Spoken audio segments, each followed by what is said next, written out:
Hi, my name is Tammy, And I'm Jen. and they call us Woo. Well, welcome back, everybody. We are here today to talk about the pretty things that evolve in the world of woo. And Tammy and I decided that we wanted to talk about healing stones and crystals today because they are something that both of us love. And it's Yes. actually where I started in this world of woo, like letting people know that I was in it. I mean, I was in it Oh, was before it? anybody knew. Yeah. And actually, it's interesting because one of the stones that I picked to talk about today was the very, very, very first stone that I ever got from a metaphysical shop that used to be in the Twin Cities area in Minnesota. They're no longer there, which makes me very sad. Oh. But yeah, so Tammy, do you want to just jump right in and talk about the stones that we picked? Or Sure. do you have any stories you want to share? Oh my gosh, I don't know. So I've gotten into stones. I mean, once you start, it kind of gets worse really fast. Not worse. It gets better. It only gets better. Your collection gets bigger. We'll say that. Um, yeah, I don't know. I mean, I guess I've always, just enjoyed like any kid, kids like pick up rocks and stuff like that. They like finding pretty rocks and all that other fun stuff. But I really didn't know much about crystals or the healing properties of crystals and stuff like that, and started until I started getting more into the woo stuff.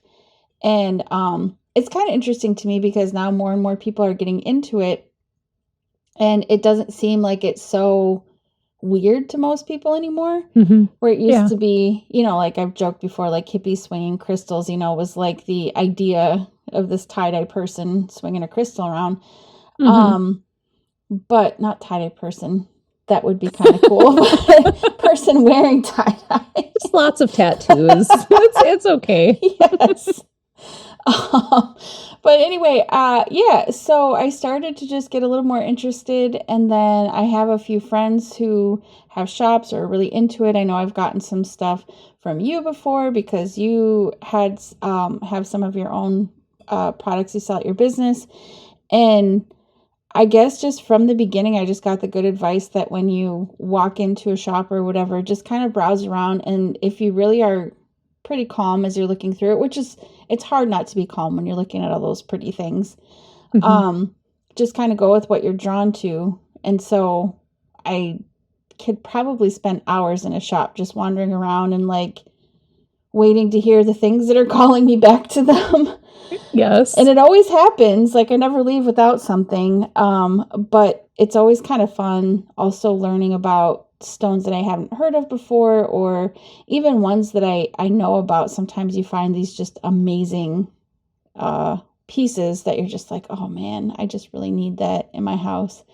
And it's kind of funny because I know like cats are very energetic creatures, and my cat goes in waves. Like there's been times I've showed him a stone and he like rubbed his face on it. And then there's certain stones that he just knocks over all the time.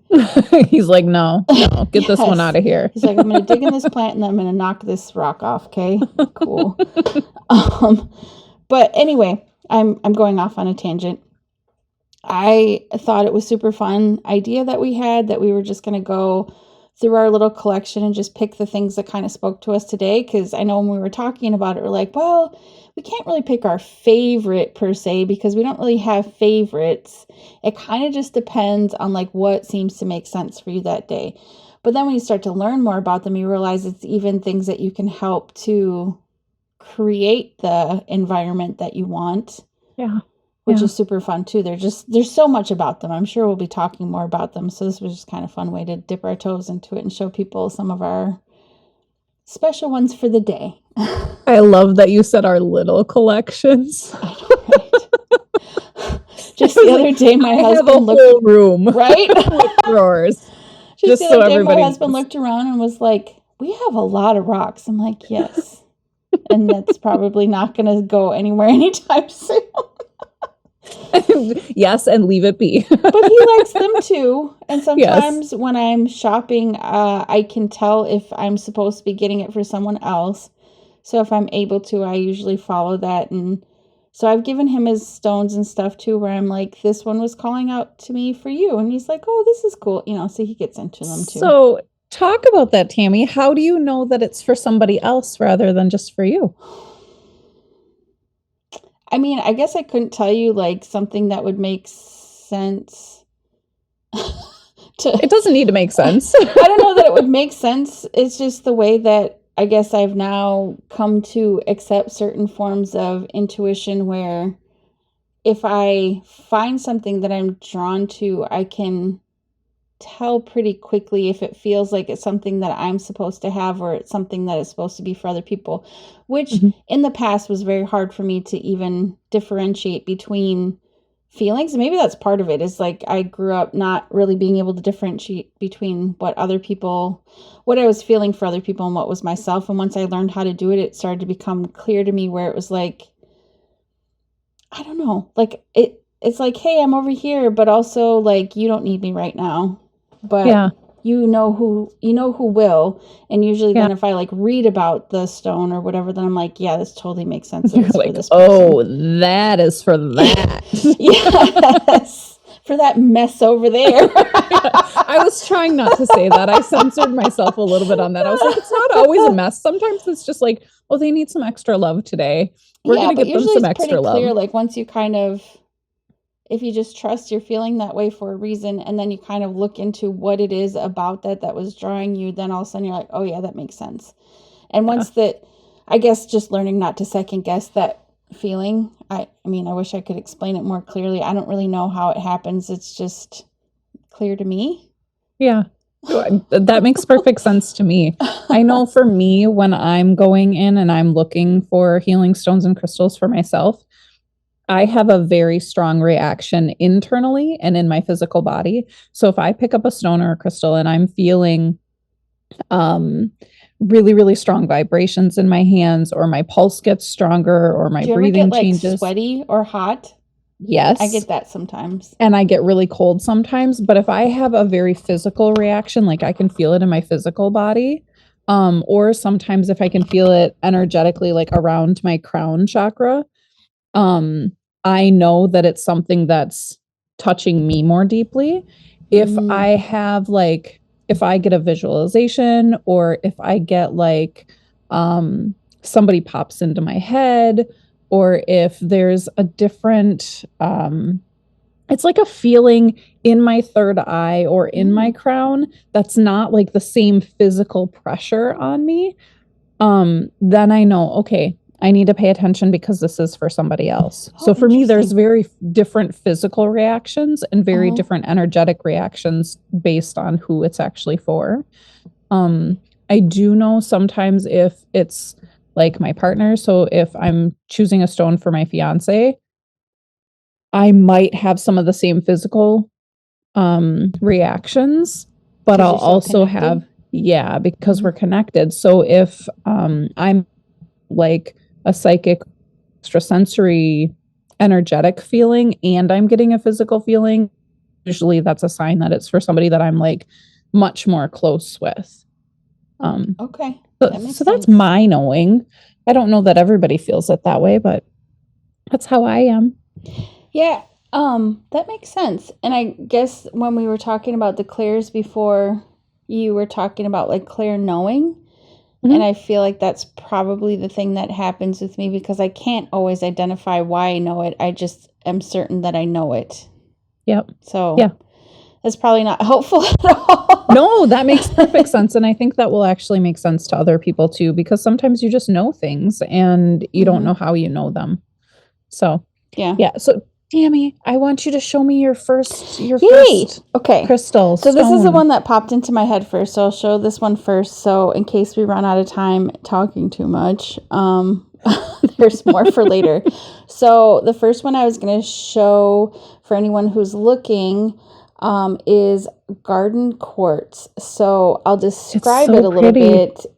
The garden quartz is I mean, if people are familiar with quartz, it's usually a clear stone. I mean, there's a lot of varieties of quartz, but it's usually a clear stone. This one is kind of polished on different sides of it. But the garden quartz has what, like different.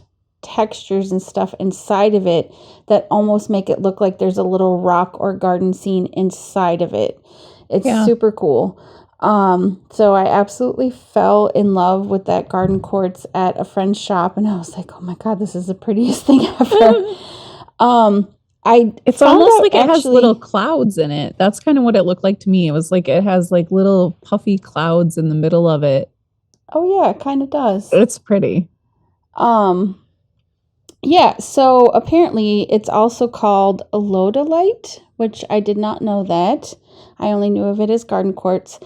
But it's super cool because it's a shamanic dreaming stone, or a shamanic dream stone.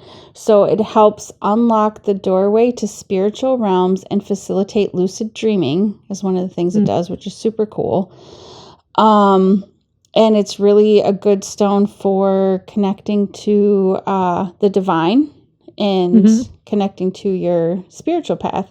And I thought it was really funny that when I was picking all these stones and I put them down, I was like, oh, these are all like super woo, like connect to the divine stones mostly that I picked today. But that was the first one I picked because not only do I think it's beautiful, there's something kind of otherworldly about these stones that I really enjoy.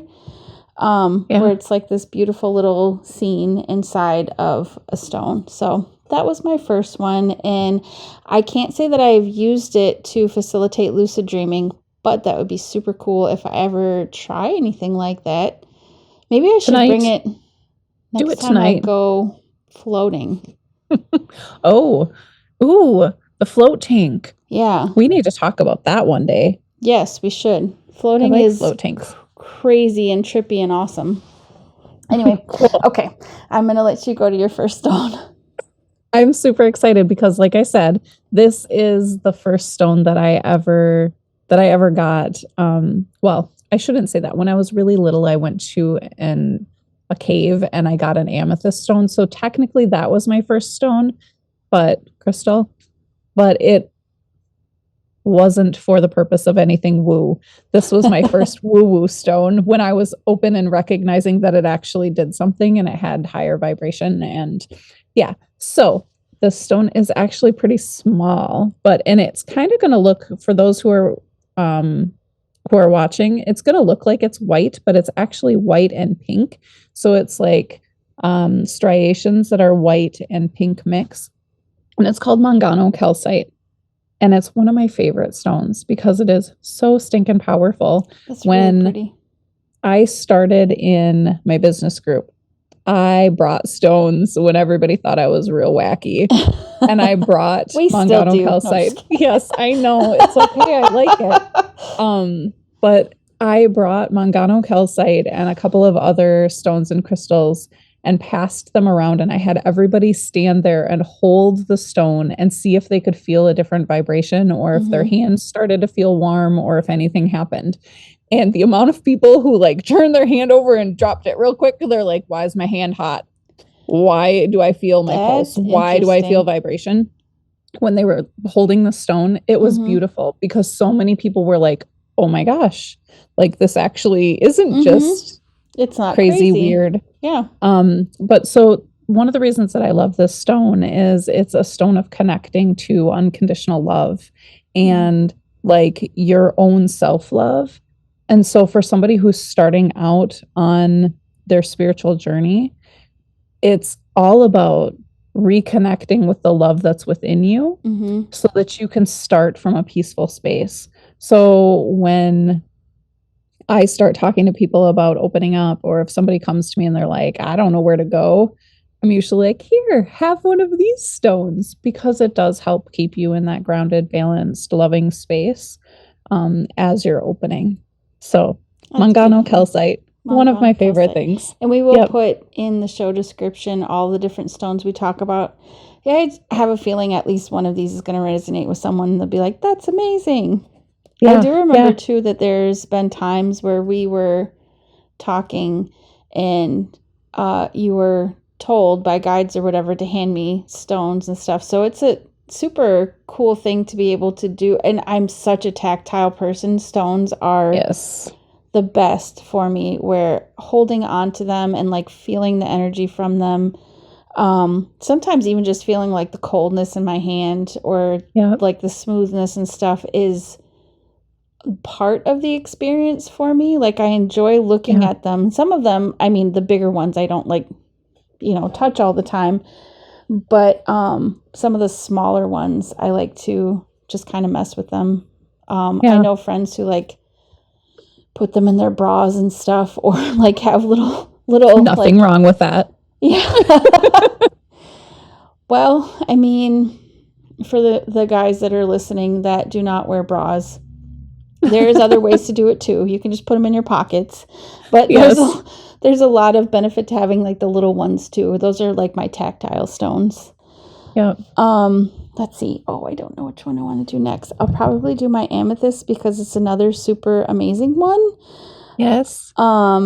This one, I mean, I think I could be wrong, but I feel like amethyst is like the gateway drug to stones. Like, a lot of people know about amethyst. Yeah. But I have this like amazing specimen that I found. I didn't find it. I bought it, but I found it in the store. Mm-hmm.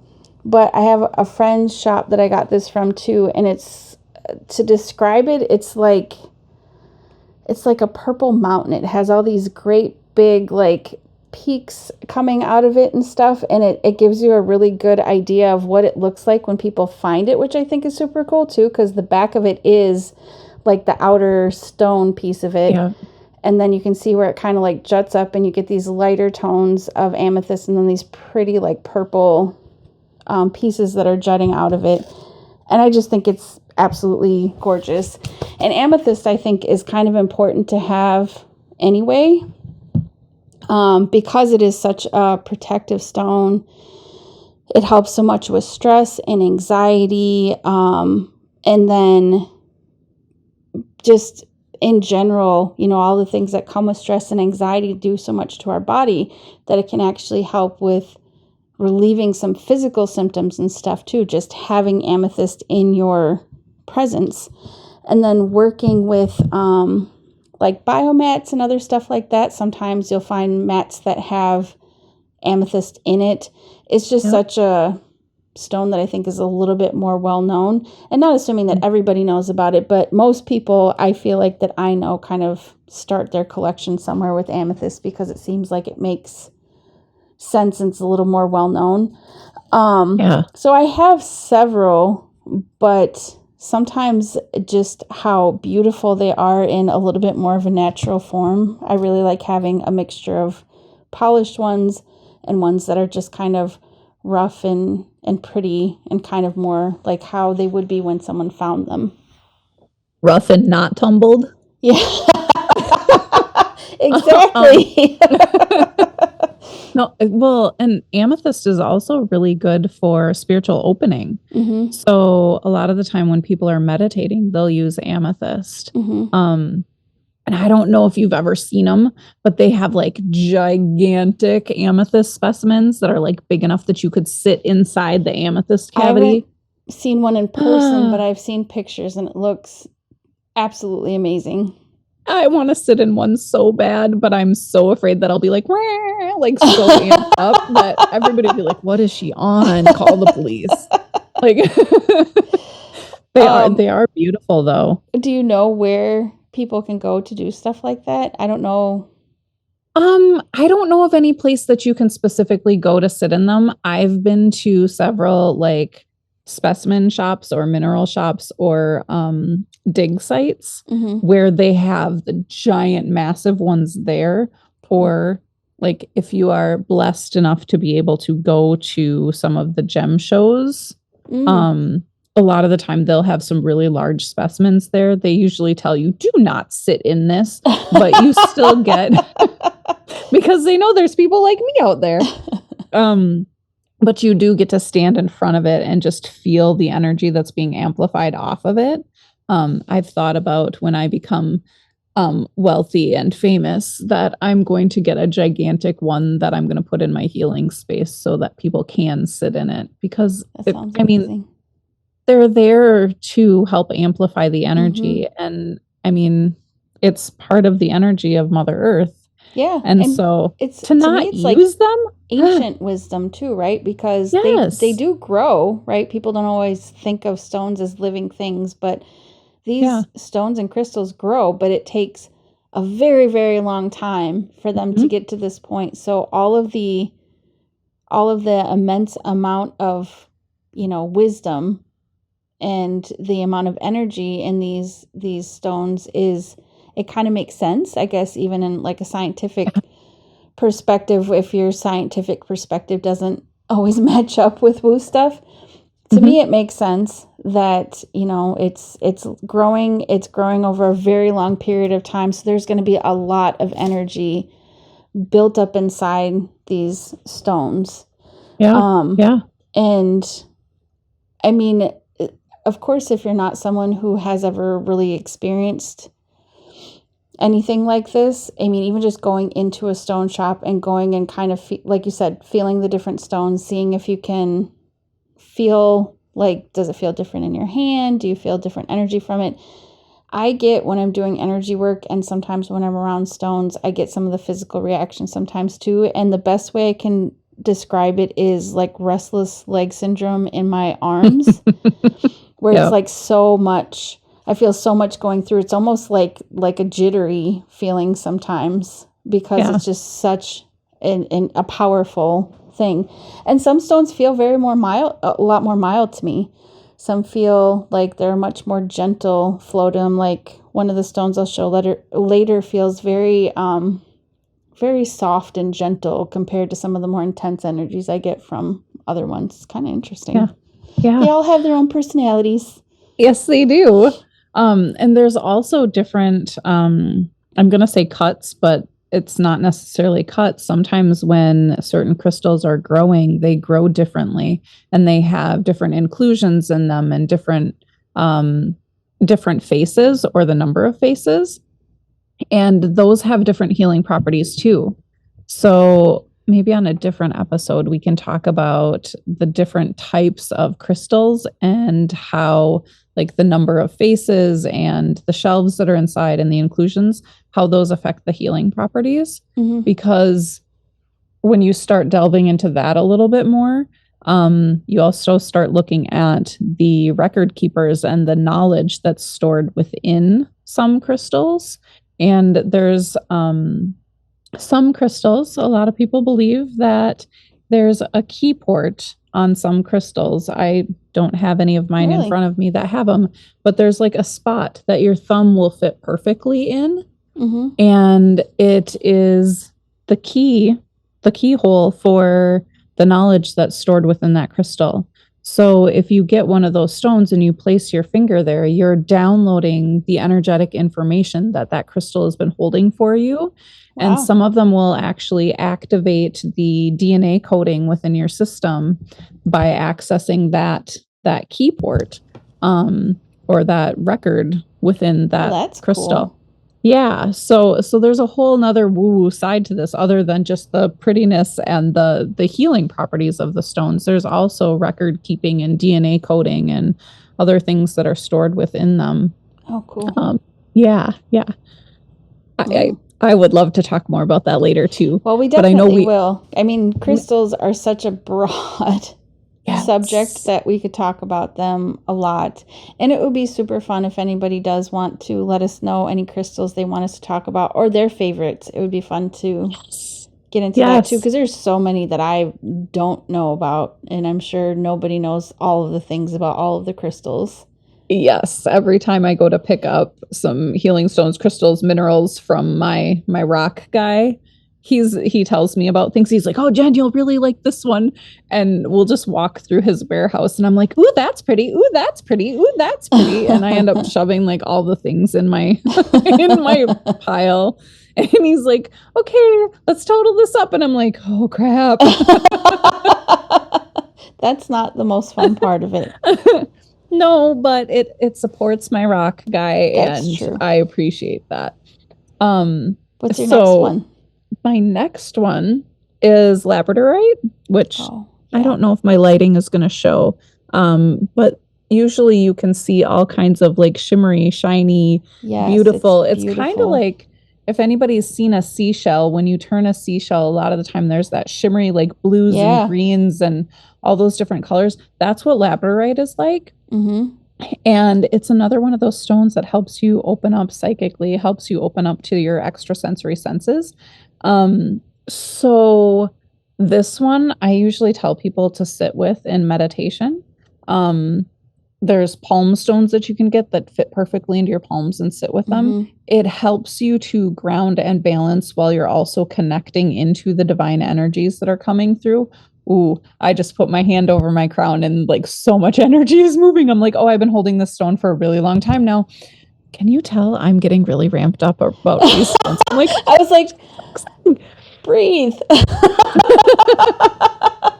everybody, when we used to go and get healing stones and crystals for our shop, the day that we got to put out our inventory, we usually had all kinds of healing stones and crystals, but then we also had like our smudges and herbs.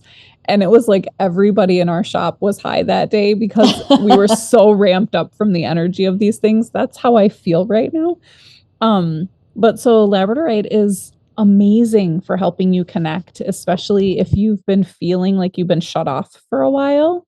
It helps to balance your whole system so that you can open up in your upper chakras and receive the information more fully. And it's just beautiful to look at. So some people will use them as a scrying stone or a seer's stone, where they focus on. Put a definition of those words out there. Yep. So a scrying is looking into an object. Sometimes it's a black mirror, sometimes it's a crystal ball, a gazing stone, a gazing ball, where you look into it and you focus on a specific point within that stone or that object, and you get psychic stimulus to give you information. So it's a focal point for people to open up their psychic gifts. Okay. A lot of the time people will use labradorite like slabs because there's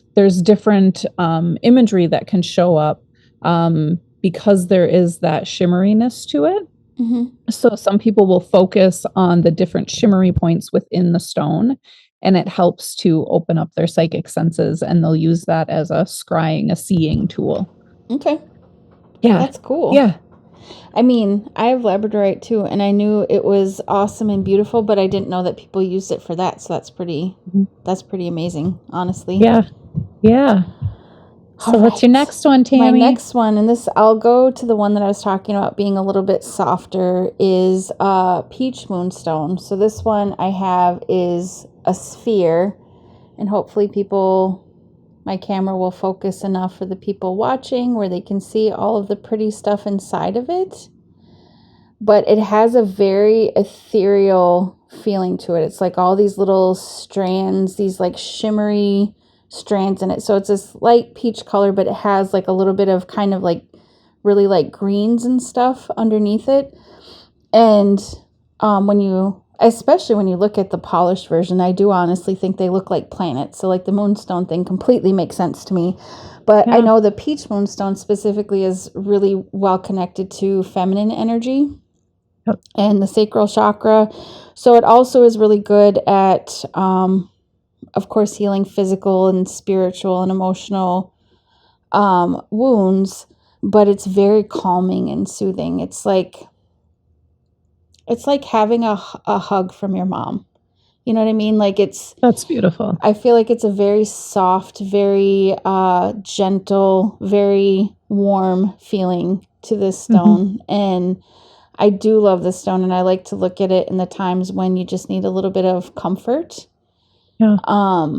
And there's different situations where sometimes you can't, you can't get a warm hug from the people around you, or there's no one around you. So it's kind of cool to know that there's even energy from the stones that can give you similar feelings, I guess, if that makes sense. Yeah. So if you ever see me hugging my peach moonstone, I just really needed a hug. Tammy's just like all snuggled up with it. Yes.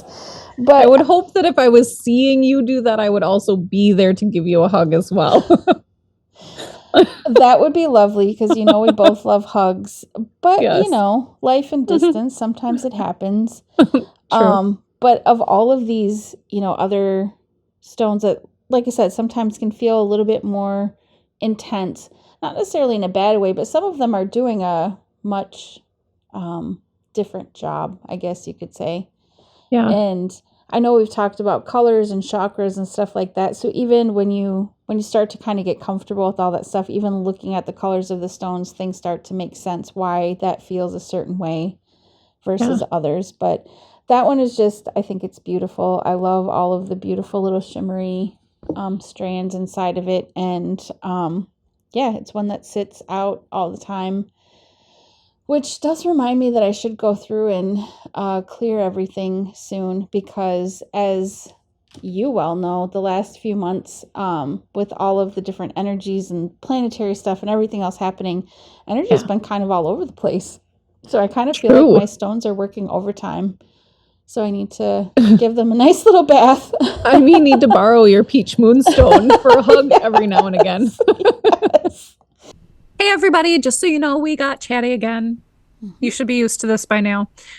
So we are going to break this one down into two different episodes, and you'll get to hear more about this in the next week. So thanks for listening. Thanks, everybody, for listening. If you liked what you heard today, please subscribe and check the show description for the links to the show.